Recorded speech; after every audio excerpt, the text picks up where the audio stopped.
আল্লাহ আহলান সাহলান মাহে রমাদান।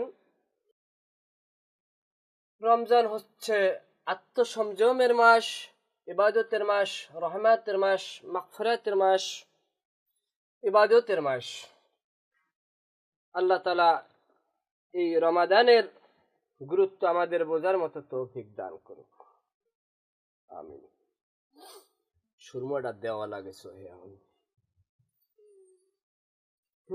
বাবাই দেশে সুরমা দানিটার বয়স মনে হয় 30 বছরের কম না।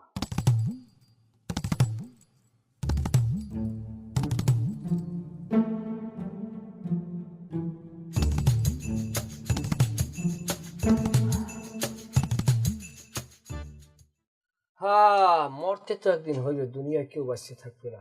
আমল আখলাকি থাকবে, মরলে জোতা জোড়া হয়ে যায় চুরি হইয়া।